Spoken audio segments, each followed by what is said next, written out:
Puji nama Tuhan. Shalom jemaat dikasih Tuhan. Shalom. Shalom. Pagi hari ini kita bersyukur kepada Tuhan, amin. Mari Bapak Ibu dikasih Tuhan, sebelum kita mulai ibadah kita satukan hati, kita mau berdoa. Kami bersyukur Tuhan pagi hari ini buat kebaikan-Mu dalam kehidupan kami Bapa. Kami sungguh bersyukur Tuhan atas kasih setia-Mu yang melimpah dalam kehidupan kami Tuhan. Hari ini Tuhan kami bersyukur Engkau naik menyediakan tempat bagi kami Tuhan. Dalam perayaan ini Tuhan kami percaya Tuhan Yesus, Engkau akan mencurahkan Roh Kudus-Mu atas setiap kami Tuhan. Dan Roh Kudus-Mu yang akan menuntun kehidupan kami Bapa dalam setiap langkah kami Tuhan. Bapa, terima kasih buat pagi hari ini. Engkau membuktikan bahwa Engkau Allah yang hidup dan Engkau naik ke surga. Terima kasih Tuhan Yesus, terima kasih Roh Kudus. Biarlah setiap pujian kami Tuhan naikkan pagi-Mu pada pagi hari ini Tuhan Yesus. Dimuliakan nama-Mu Tuhan, ditinggikanlah Engkau atas setiap puji-pujian kami Tuhan Yesus. Setiap kami umat-Mu Tuhan datang dengan sendak, dengan kerendahan hati kami Tuhan. Kami menaikkan syukur kami. Terima kasih Bapa. Terpuji nama-Mu Tuhan pagi hari ini. Di dalam nama Yesus kami berdoa dan mengucap syukur. Haleluya. Amin. Berikan tepuk tangan buat Tuhan Yesus. Haleluya. Tuhan akan mencurahkan rohnya atas kehidupan kita. Amin. Haleluya. Mari kita sama-sama tepuk tangan jemaat yang di Tuhan, yang di rumah-rumah, bahkan dimanapun kita memuji Tuhan Yesus.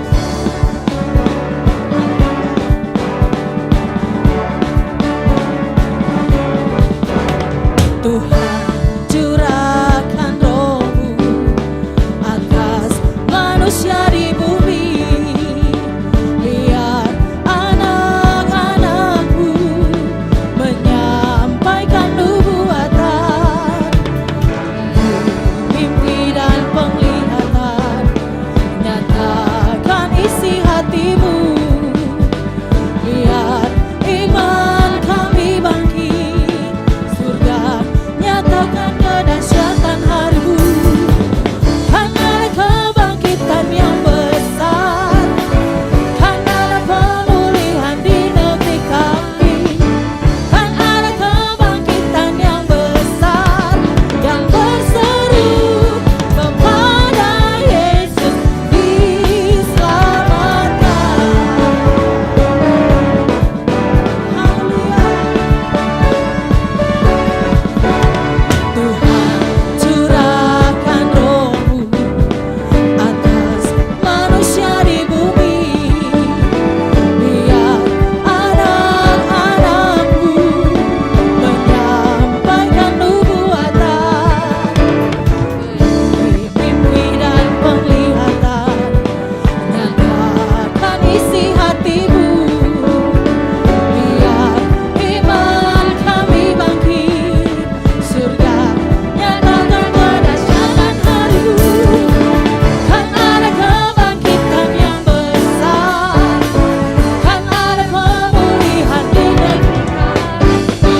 Kan ada kebangkitan yang besar, yang berseru kepada Yesus diselamatkan. Kan ada kebangkitan yang besar, kan ada pemulihan di negeri kami. Kan ada kebangkitan yang besar, yang berseru kepada Yesus diselamatkan. Tepuk tangan di atas kepala yuk. Kan ada kebangkitan yang besar, kan ada pemulihan di negeri kami. Kan ada kebangkitan yang besar, yang berseru kepada Yesus diselamatkan. Yang berseru kepada Yesus diselamatkan. Yang berseru kepada Yesus diselamatkan.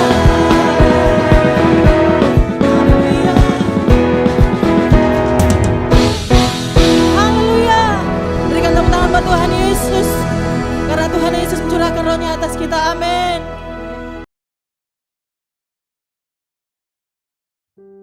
Shalom saudara, pernahkah saudara bertanya, mengapa kita perlu mengerti bahkan percaya akan rapture? Di edisi Voice of Pentecost kali ini, kita akan membahas mengenai pentingnya rapture bagi iman insan Pentakosta. Rapture atau pengangkatan orang percaya adalah peristiwa di mana Tuhan Yesus turun menjemput orang-orang percaya dan membawa mereka ke surga seperti difirmankan dalam 1 Tesalonika 4 ayat 16-17. Maka Tuhan sendiri akan turun dari sorga dan mereka yang mati dalam Kristus akan lebih dulu bangkit. Sesudah itu, kita yang hidup, yang masih tinggal, akan diangkat bersama-sama dengan mereka dalam awan menyongsong Tuhan di angkasa. Iman insan Pentakosta sendiri diakhiri dengan sebuah pengharapan bahwa Yesus yang datang sekitar 2000 tahun yang lalu akan datang kembali menjemput gerejanya di awan-awan dengan segala kemuliaannya. Pemahaman dan penantian akan janji inilah yang menguatkan kita bahwa ada akhir yang indah bagi setiap orang percaya yang mempertahankan imannya seperti yang tertulis dalam Ibrani 10 ayat 36-38. Kita tidak tahu pasti kapan waktu kedatangan Kristus, tetapi berikut tanda-tanda yang mendahuluinya. Yang pertama, Matius 24 ayat 10-12 mengatakan bahwa akan semakin banyak kedurhakaan di antara orang Kristen, semakin banyak dosa dan kasih orang akan semakin dingin. Yang kedua, Yehezkiel 37 ayat 14 menubuatkan kebangkitan bangsa Israel secara fisik. Dan yang ketiga, orang-orang yang tidak mengenal Tuhan akan hidup seperti di zaman Nuh, yaitu kawin mengawinkan, hidup dalam pesta pora, dan tidak takut akan Allah, seperti ada tertulis di Matius 24 ayat 37-39. Pengakuan iman Gereja Bethel Indonesia berbunyi, Tuhan Yesus Kristus akan turun dari sorga untuk membangkitkan semua umatnya yang telah mati di dalam Dia dan mengangkatnya bersama-sama semua umatnya yang masih hidup lalu bertemu dengan Dia di angkasa. Kemudian Ia akan datang kembali bersama orang kudusnya untuk mendirikan kerajaan 1000 tahun di bumi ini. Sejalan dengan ini, Sinode GBI memegang pemahaman bahwa Yesus akan datang 2 kali. Yang pertama, untuk mengangkat orang-orang percaya yang masih hidup dan yang sudah mati. Dan yang kedua, untuk datang kembali memerintah selama 1000 tahun di bumi ini. Di antara 2 kedatangan ini, akan ada masa tribulasi atau kesusahan besar yang dijelaskan melalui penglihatan Yohanes lewat 7 materai, 7 sangkakala, dan 7 cawan murka Allah yang digambarkan dalam kitab Wahyu. Gereja kita percaya bahwa akan ada pengangkatan gereja Tuhan sebelum masa tribulasi ini. Beberapa hal penting yang harus kita tahu sebelum masa itu tiba adalah, yang pertama, Tuhan Yesus akan mulai menghakimi pada hari-hari terakhir, dimulai dari gerejanya sampai kepada bangsa-bangsa di dunia.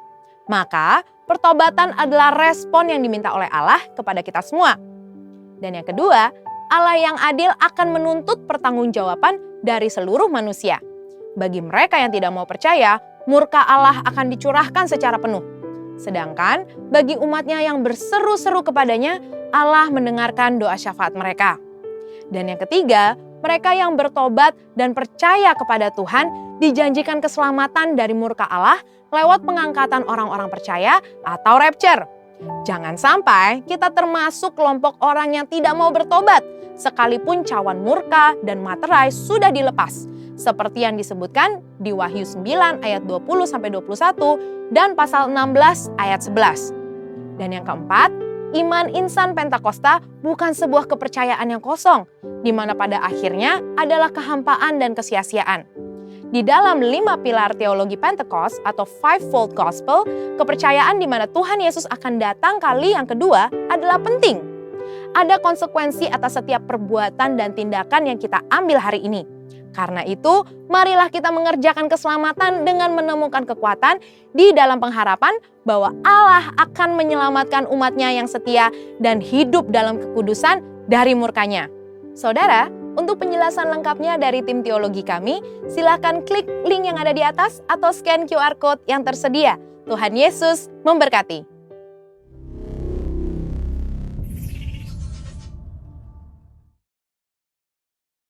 Ya Roh Kudus,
berikan tepuk tangan buat Tuhan Yesus. Ya Roh Kudus, ku haus padamu.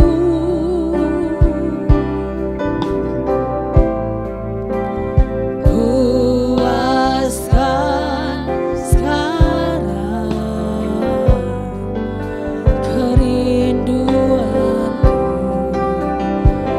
Ya Roh Kudus, ya Roh Kudus, Kau menuntunku.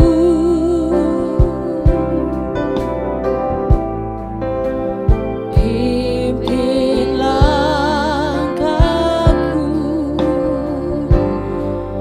ku taat selalu.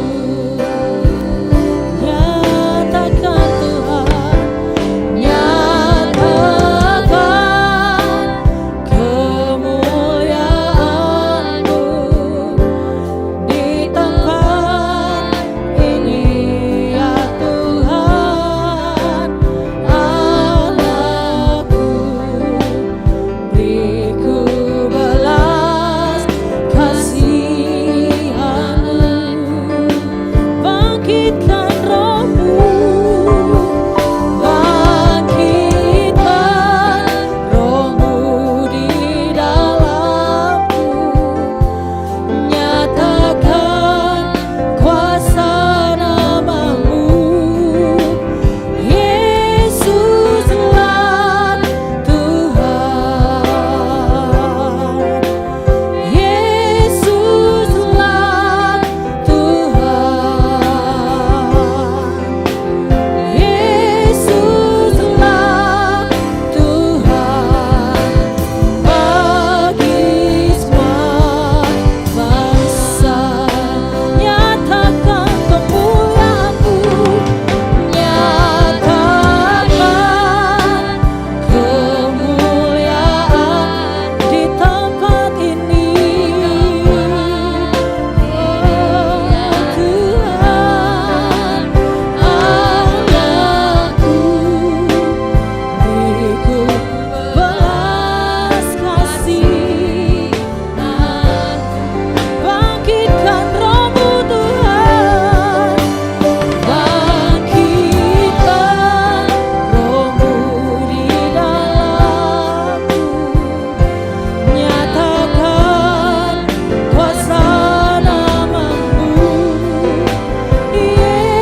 Biarlah bangkitkan roh kami ya Tuhan.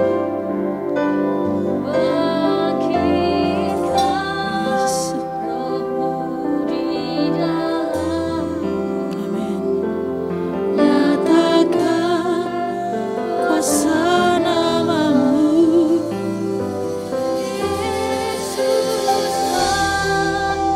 Yesuslah Tuhan.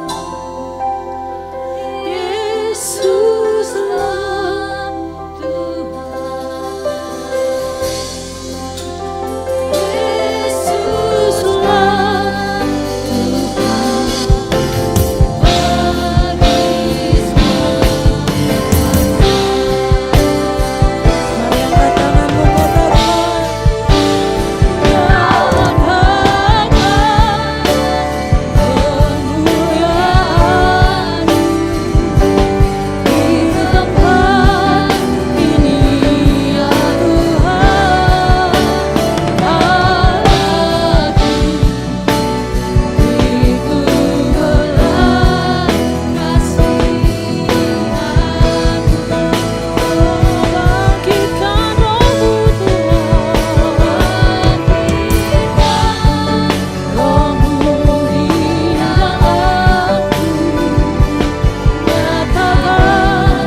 Baik jemaat yang kasih Tuhan, kita akan sama-sama mendeklarasikan arti Pentakosta ketiga. Tuhan Yesus memberkati.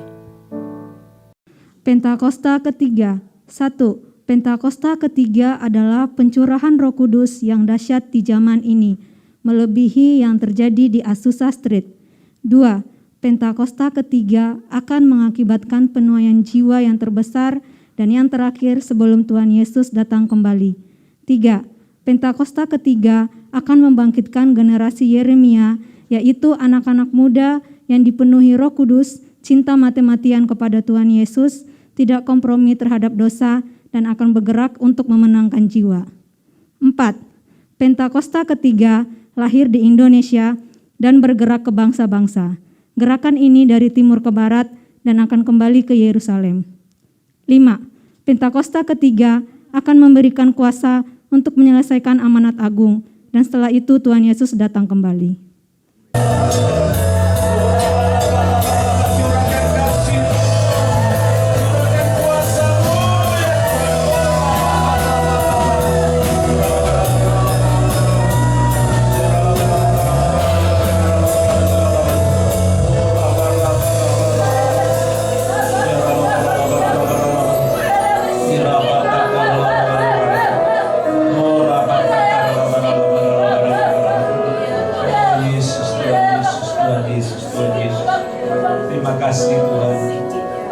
Berjanji 2-3 orang berkumpul dalam namamu, Engkau hadir di antara kami.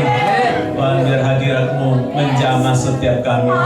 Biar kami semua mengalami perjumpaan pribadi dengan Engkau. Yang sakit disembuhkan, yang terikat dilepaskan, yang lemah dikuatkan, yang susah dihiburkan, yang putus asa diberi pengharapan yang baru.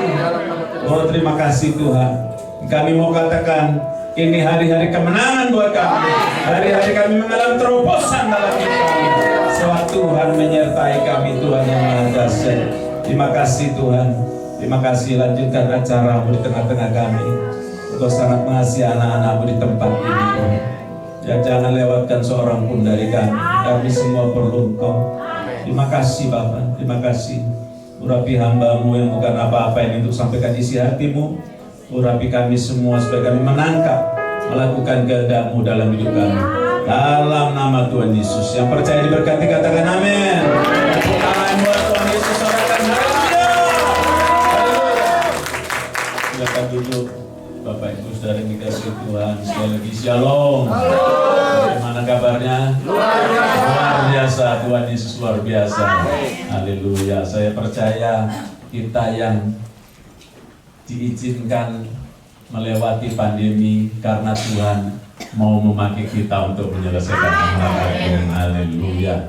Mari saya ajak kita membaca dari Matius 24 ayat 12 sampai 13. Sebelumnya terima kasih Pak Eki untuk kesempatan melayani tempat ini. Matius 24 ayat 12 sampai 13. Mari kita baca 1, 2, 3. Dan karena makin bertambahnya kedurhakaan, maka kasih kebanyakan orang akan menjadi dingin. Tetapi orang yang bertahan sampai pada kesudahannya akan selamat. Menurut Matius 24 ayat 12 ini, di dalam ayat ini Tuhan Yesus menubuatkan bahwa pada akhir zaman akan terjadi peningkatan kedurhakaan. Atau Amplified Bible menulis lawlessness increase, pelanggaran hukum meningkat. Menurut keterangan dari Alkitab Penuntun Hidup Berkelimpahan dikatakan ciri khas akhir zaman ialah peningkatan yang luar biasa dari kemesuman, ketidaksenonohan, pemberontakan terhadap Allah, dan penanggalan semua pengekangan moral, perbuatan seksual yang tidak wajar, kedursilaan, perzinahan, pornografi, penggunaan obat-obat terlarang, musik duniawi. Kita mesti hati-hati di musik duniawi ya. Dan hiburan yang memuaskan nafsu akan merajalela. Pada waktu itu keadaan akan seperti pada zaman Nuh, ketika kecenderungan hati manusia jahat semata-mata. Keadaan akan seperti di zaman Lot, ketika homoseksualitas, lesbianisme, dan bermacam-macam bentuk perbuatan seksual yang tidak wajar terdapat dalam masyarakat. Bahkan akhir zaman ini homoseksual, LGBT masuk gereja, termasuk di Indonesia. Ya, kita mesti hati-hati. Yesus melanjutkan dengan menyatakan bahwa ketika itu kasih yang sejati akan sangat berkurang. Menurut Wahyu 22 ayat 11 dikatakan, barang siapa yang berbuat jahat, biarlah ia terus berbuat jahat. Barang siapa yang cemar, biarlah ia terus cemar. Dan barang siapa yang benar, biarlah ia terus berbuat kebenaran. Barang siapa yang kudus, biarlah ia terus menguduskan dirinya. Kita ada di suatu zaman di mana ya orang yang jahat makin jahat. Tapi puji Tuhan, kita yang mau hidup benar makin benar. Amen. Yang mau hidup kudus akan makin kudus. Saudara, Peter Wagner menulis dalam bukunya bahwa terjadi wabah kejatuhan hamba-hamba Tuhan. Terakhir saya dapat kiriman bagaimana seorang hamba Tuhan ini pakai Tuhan luar biasa untuk mendirikan menara doa 24 jam sehari di Amerika. Ternyata dia hidup dalam melakukan banyak pelecehan seksual. Saudara, sebab itu pertanyaannya bagaimana sih kita bisa bertahan atau mempertahankan hidup kudus di akhir zaman. Yang pertama, kita lihat Kejadian 6 ayat 9. Kejadian 6 ayat 9. Kalau bisa dimunculkan kita baca bersama-sama. Kejadian 6 ayat yang ke-9.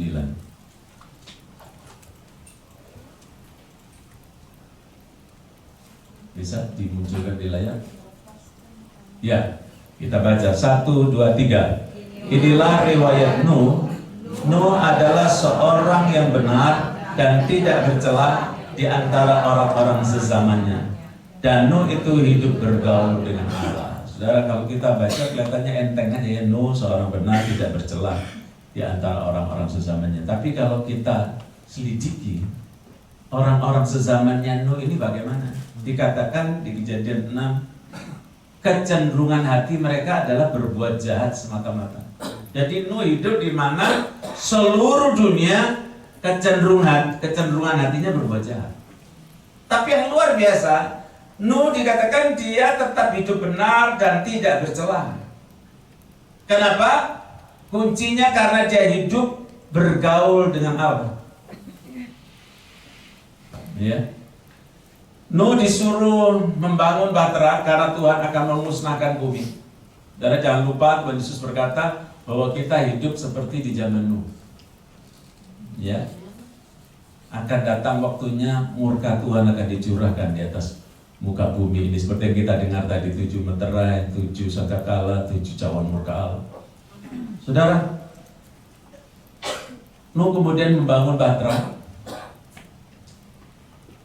Ada yang menafsirkan 80 sampai 100 bahkan 120 tahun. Dan sementara dia membangun Bahtera, dia memberitakan kabar keselamatan supaya orang yang lain bertobat. Tapi Alkitab tidak mencatat seorang pun yang bertobat. Bayangin 100 tahun, 120 tahun beritakan kabar baik, kabar keselamatan, tapi tidak ada yang merespon. Bahkan keluarga besar Nuh hanya istri, anak-anak dan menantunya saja yang merespon. Tapi Nuh terus bertahan karena dia hidup bergaul dengan Allah. Saudara, jadi kunci untuk kita mempertahankan hidup kudus di akhir zaman ini, saudara dan saya harus intim dengan Tuhan. Harus jaga persekutuan pribadi kita dengan Tuhan. Mulai dari pagi, Alkitab berkata, Tuhan Yesus berkata, carilah dulu kerajaan Allah dan kebenarannya, maka semuanya akan ditambahkan kepadamu. Jangan cari tambahannya, cari kerajaan Allah dulu.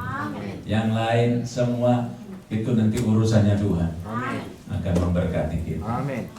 Saudara, hidup intim dengan Tuhan itu artinya kita menjaga supaya hubungan kita tidak putus dengan Tuhan. Ya, mulai pagi cari wajah Tuhan. Baca Alkitab saudara. Baca Alkitab setiap hari Minggu. Baca Alkitab setiap hari atau hari Minggu? Siapa yang sudah baca Alkitab setiap hari? Nah, yang angkat tangan tetap angkat tangan. Terus lihat kanan kirinya, yang nggak angkat tangan tanya kapan mau baca Alkitab setiap hari. Karena Kristen itu harian, mingguan itu tabloid. Haleluya. Kristen itu jalan bersama Yesus setiap hari. Dan jangan cuma mingguan. Ya. Banyak orang Kristen menangnya cuma hari Minggu. Masalahnya kalau Tuhan Yesus datang antara Senin sampai Sabtu. Nah, ini yang bahaya, keangkat apa enggak? Ya. Makanya saya percaya iblis itu bekerja hari Senin sampai Sabtu. Karena kalau Minggu kita penuh dengan doa, pujian, penyembahan, hadirat Tuhan kuat, Pak, iblis tidak bisa mengganggu. Ya, Lukas 4 ayat 13 katakan, iblis pergi dari Tuhan Yesus tapi dia menunggu waktu yang baik. Kapan waktu yang baik? Waktu kita lengah. Waktu tidak di ibadah raya seperti ini.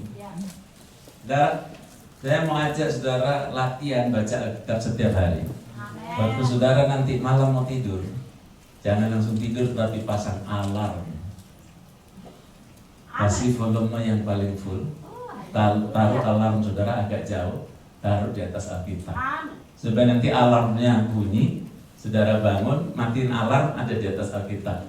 Baca Alkitab, cuci muka dulu, jangan langsung balik tidur. Kenapa alarmnya harus jauh? Supaya kalau bunyi jangan saudara matikan, lalu saudara bangun, saudara pikir malaikat yang matikan. Padahal kita sendiri. Saudara, kalau engkau baca Alkitab setiap hari, hidupmu akan berubah. Karena firman Tuhan itu makanan. Manusia hidup bukan dari roti saja, tapi dari setiap firman yang keluar dari mulut Allah. Hidup apa itu? Hidup rohani kita. Orang yang makan firman Tuhan setiap hari pasti kuat. Apapun situasinya, tidak akan kalah oleh keadaan. Haleluya. Nah, saudara, hidup intim juga adalah hal yang paling utama dalam hidup kekristenan. Dalam Wahyu pasal yang kedua ayat 4 dan 5 kalau saudara baca ya tentang jemaat Efesus itu jemaat luar biasa, berjerih lelah, menderita bagi Yesus. Tapi saudara, di tengah-tengah kesibukan pelayanan mereka, aktivitas kekristenan mereka, ternyata mereka sudah meninggalkan kasih semula. Dan Tuhan berkata, betapa dalamnya engkau telah jatuh. Bertobatlah, supaya jangan aku datang dan mengambil kaki Dian daripada. Dan kekristenan itu hubungan, relationship, bukan agama. Hubungan kita dengan Tuhan Yesus. Jangan sampai kehilangan hubungan dengan Tuhan setiap hari. Yang mau katakan amin? Amin. Yang kedua, bagaimana kita bisa mempertahankan hidup kudus di akhir zaman? Mazmur 119 ayat yang ke-9. Mazmur 119 ayat yang ke-9. Ayat 9 aja, mari kita baca. 1, 2, 3. Dengan apakah seorang muda mempertahankan kelakuannya bersih? Dengan menjaganya sesuai dengan firman. Jadi kunci yang kedua supaya kita mempertahankan hidup kudus di akhir zaman sampai Tuhan Yesus datang yang kedua kali adalah dengan menjaganya sesuai dengan firman Tuhan. Amin. Kalau orang Kristen tidak berpatokan kepada firman Tuhan setiap hari, dia akan keluar jalur, gampang jatuh dalam dosa. Ya, dosa itu artinya meleset dari sasaran. Saya berdoa sudah kita tidak ada yang meleset dari sasaran. Ya, semua kita menang sampai Tuhan Yesus datang yang kedua kali. Jaga hidup kita sesuai firman Tuhan. Makanya baca Alkitab setiap hari. Kenapa? Karena iblis datang itu pakai firman Tuhan yang diputar balikkan. Waktu dia datang kepada Hawa, dia putar balik. Dia bilang semua buah di dalam taman Eden ini tidak boleh engkau makan, bukan? Hawa bilang, oh enggak, kami boleh makan cuma satu, buah pengetahuan baik dan jahat yang enggak boleh kamu makan. Dipelintir lagi sama iblis. Oh sebetulnya enggak gitu, sebetulnya Tuhan itu khawatir kalau kamu makan buah pengetahuan baik dan jahat, kamu jadi Allah, kamu jadi seperti Allah. Nah ini sudah, nah, jadi kalau kita enggak baca sungguh-sungguh, saudara, Alkitab seperti Ibrani 2 ayat 1 katakan, Ibrani 2 ayat 1, ya, ini ayat luar biasa. Coba kita baca sama-sama Ibrani 2 ayat 1. Ya, 1, 2, 3. Karena itu harus lebih teliti kita memperhatikan apa yang telah kita dengar supaya kita jangan hanyut di bawah terus. Saudara, orang Kristen kalau tidak teliti dengan firman Tuhan akan gampang dibawa hanyut arus dunia. Nah iblis pakai itu. Makanya waktu iblis mencobai Tuhan Yesus, dia juga pakai ayat firman Tuhan. Ada tertulis. Tapi karena Tuhan Yesus, dia adalah firman dan dia menjadi contoh buat kita supaya kita perhatikan firman Tuhan. Dia juga jawab apa? Ada tertulis. Nah kalau kita tidak baca Alkitab, kita bingung. Iblisnya pakai ayat ada tertulis, kita bingung. Tertulis di mana ya? Ya, makanya firman Tuhan itu dikatakan pedang roh. Kita mematahkan iblis dengan memperkatakan firman Tuhan. Waktu Yosua mau merebut tanah perjanjian, maka Tuhan pesan di Yosua 1 ayat 8, janganlah engkau lupa memperkatakan kitab Taurat itu, tetapi renungkanlah itu siang dan malam. Bertindaklah hati-hati sesuai dengan segala yang tertulis di dalamnya, maka dengan demikian perjalananmu akan berhasil dan beruntung. Siapa dari kita mau berhasil beruntung? Sampaikan tangan saudara. Haleluya. Jangan engkau lupa memperkatakan kitab Taurat. Jadi firman Tuhan tidak cuma dibaca, diperkatakan, dinyanyikan. Gembala pembina kita Pak Niko sekarang dapat pesan yang kuat supaya kita banyak sembahyang, sembah yang maha kuasa. Ya, perkatakan firman Tuhan. Saya ingat kesaksian dari Pastor Benny. Jadi bagi Tuhan luar biasa. Wah, urapannya saking kuatnya orang mental. Penyakit AIDS sembuh. Tapi dengan berjalannya waktu, fokusnya orientasinya mulai melenceng, mulai ke popularitas, mulai ke duit. Suatu hari dia sakit parah. Tiba-tiba rohnya dia lihat sudah berada di antrian di depan pintu sorga. Dia lihat di depan ada Tuhan Yesus, depan pintu sorga. Lalu di samping Tuhan Yesus ada pemain piano, ya, atau keyboard. Nah, setiap kali nama orang di antrian itu dipanggil, kalau Tuhan Yesus senyum dan musiknya lembut, misalkan All my life you have been faithful, pintu sorga otomatis terbuka, orangnya masuk sorga. Tapi kalau musiknya serem, Tuhan Yesus gak senyum, datang roh jahat menyeret orang tersebut, dibawa kemana? Neraka. Nah, saya sudah dengar beberapa kesaksian tentang orang yang katakanlah koma, ya, lihat dirinya di antrian seperti ini, saudara. Jadi masuk surga tidak bisa nunut, sudah tidak bisa nunut Pak Hengki. Ini satu-satu masuk surga, saudara. Masing-masing tanggung jawab. Makanya jadi Kristen sungguh-sungguh. Haleluya. Ibadah sungguh-sungguh. Muji nyembah Tuhan segenap hati. Jangan setengah-setengah, saudara. Karena kita tidak akan menyesal kalau kita sungguh-sungguh. Saudara, ternyata begitu sudah di antriannya Pak Beni, dia di paling depan. Musiknya serem, Tuhan Yesus tak senyum.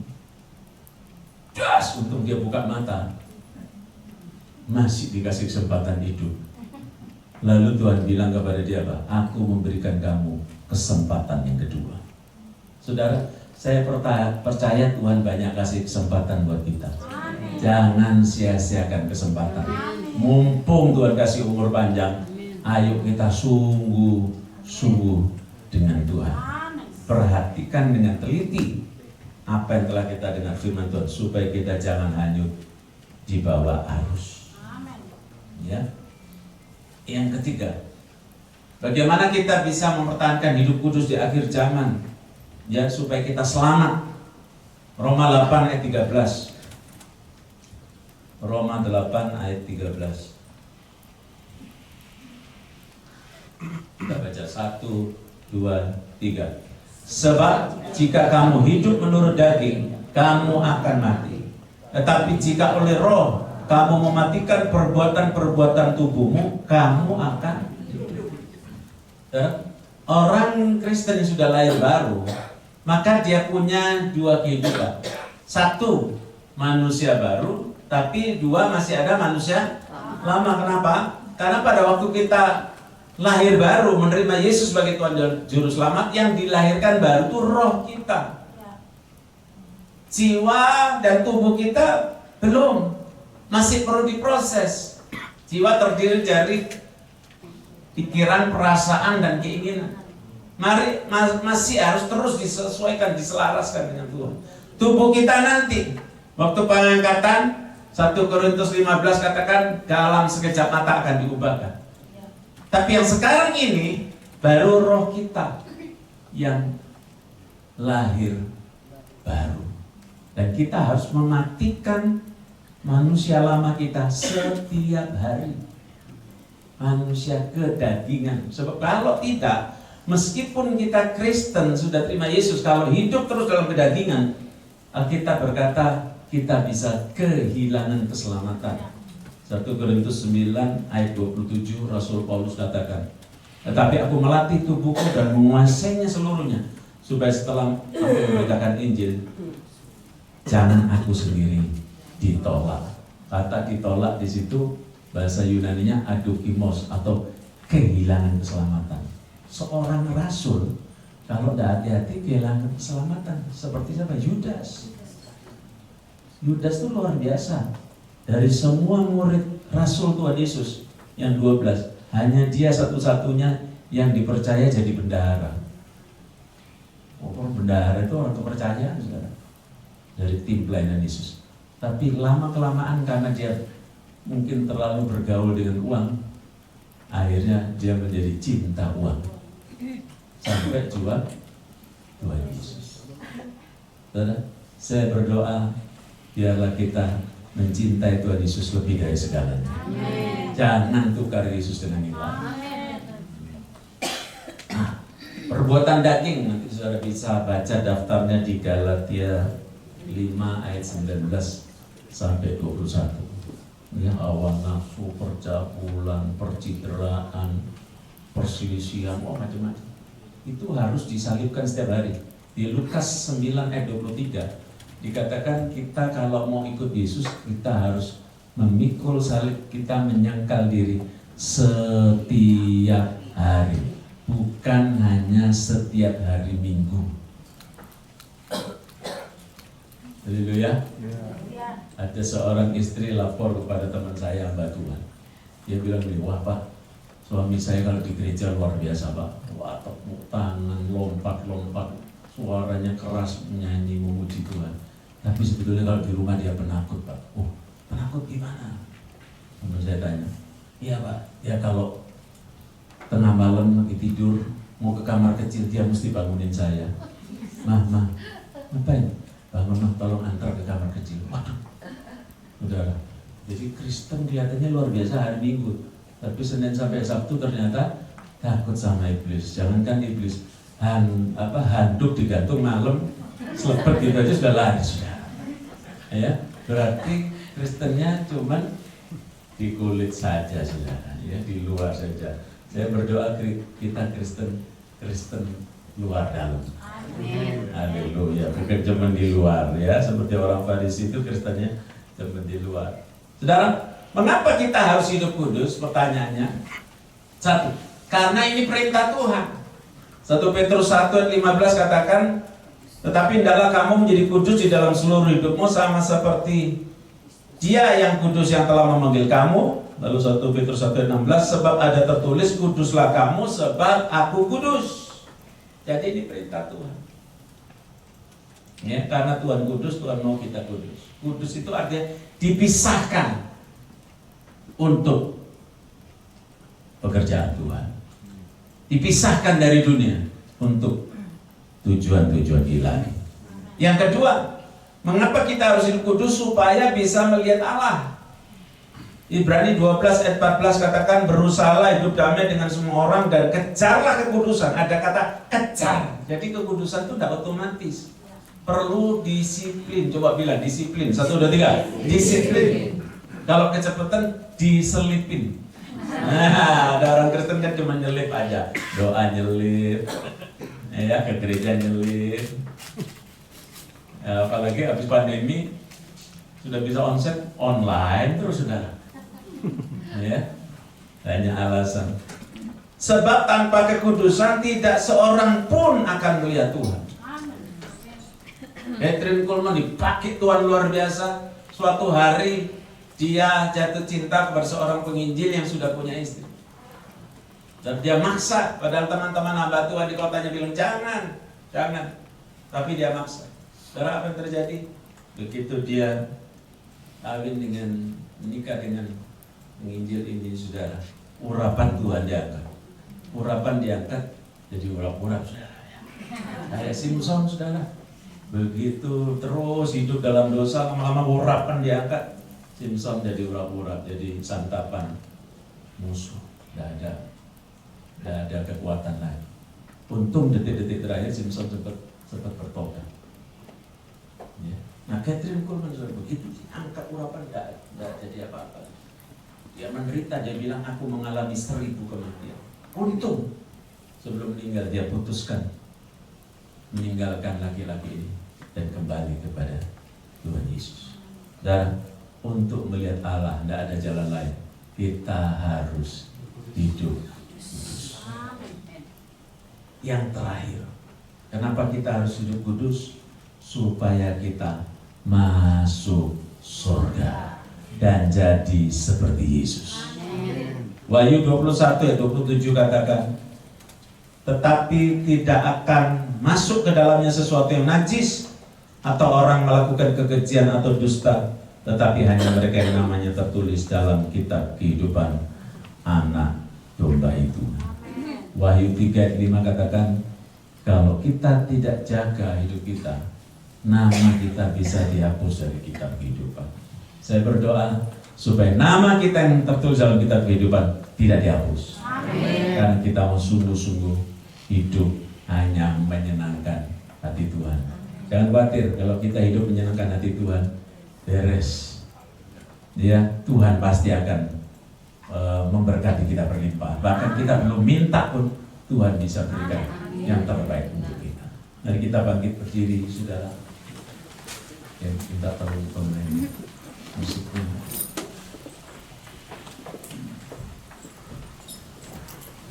Kurasakan kasih-Mu Tuhan. Kita minta curahkanlah kuasa-Mu Tuhan. Kurasakan kasih-Mu Tuhan. Kurasakan kuasa-Mu Tuhan. Kurasakan kasih kuasa Roh Kudus. Kurasakan kehadiran-Mu. Sekali lagi katakan, kurasakan kasih Tuhan.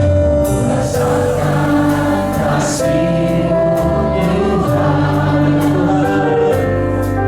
Kurasakan kuasa-Mu Tuhan. Kurasakan kasih kuasa Roh Kudus. Kurasakan kehadiran. Mari kita curahkanlah kuasa-Mu Tuhan.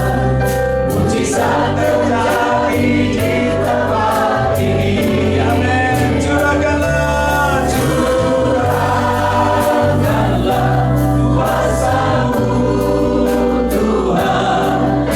Mujizat terjadi sekarang ini.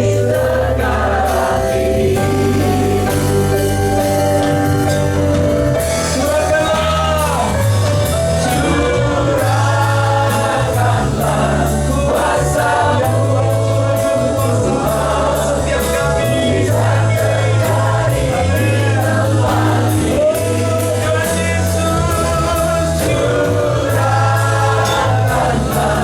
kuasa yang setiap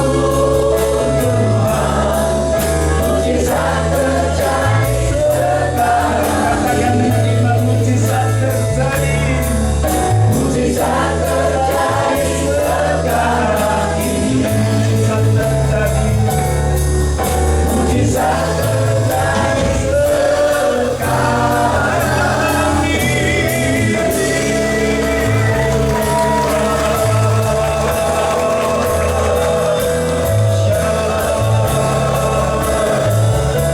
Tuhan mau memberkati, Tuhan mau melakukan mujizat. Tapi mari kita minta ampun kepada Tuhan lebih dulu. Jangan ada dosa yang memisahkan antara kita dengan Tuhan. Saudara belum baca Alkitab setiap hari, mari berjanji, bilang Tuhan, mulai besok aku akan baca Alkitab setiap hari. Beri kami rasa lapar, haus akan firman-Mu Tuhan. Oralabata, ampuni kami, sucikan kami dengan darah-Mu. Kami banyak salah ya Tuhan, ampuni kami. Layakkan kami menerima kuasa kasih. Orabata, darah Tuhan Yesus basuh kami. Darah Tuhan Yesus sucikan kami. Tuhan jamah kami satu persatu. Dan Kau berikan Tuhan apa yang kami perlukan, apa yang diperlukan oleh anak-anak-Mu di tempat ini. Kau berikan ya Tuhan. Dalam nama Tuhan Yesus yang sakit disembuhkan. Sembuh, pulih, dalam nama Yesus. Kalau sakit secara fisik disembuhkan, sakit secara ekonomi keuangan disembuhkan. Dalam nama Tuhan Yesus. Sakit hubungan antara suami istri anggota keluarga sembuh dalam nama Tuhan Yesus. Dan hubungan yang retak dengan Tuhan dipulihkan kembali. Oh, yang sakit secara jiwa mental Tuhan sembuhkan. Tuhan berikan damai sejahtera, ketenangan, sukacita. Kami mematahkan semua panah api si jahat yang ditujukan kepada kami dan keluarga kami. Kami patahkan, kami hancurkan dalam nama Yesus. Makutuk sumpah serapah sihir kami tolak dalam nama Tuhan Yesus. Dan biar berkat Tuhan, keselamatan, terobosan, kemenangan terjadi dalam hidup setiap kami. Terima kasih, terima kasih, terima kasih Tuhan. Pegang tangan kami, pegang tangan kami. Jangan lepaskan kami. Kami mau terus hidup berjalan bersama dengan Engkau. Terima kasih Tuhan, karena di bersama dengan Engkau kami bergerak dari kemenangan pada kemenangan, dari kemuliaan pada kemuliaan semakin besar, sampai kami menjadi seperti Yesus, sampai Engkau datang yang kedua kali. Terima kasih Bapa, berkat-Mu berlimpah atas setiap kami. Dalam nama Tuhan Yesus, kami memanggil berkat berlipat gandaan atas jemaat di Golden Mawar ini. Di dalam nama Yesus, pakai setiap kami di era Pentakosta ketiga ini untuk menyelesaikan amanat agung. Dalam nama Tuhan Yesus, yang percaya diberkati katakan amin.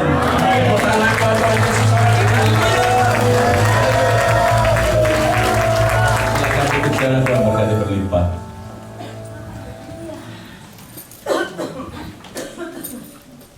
Sungguh luar biasa dahsyat, telah memberkati setiap kita katakan amin.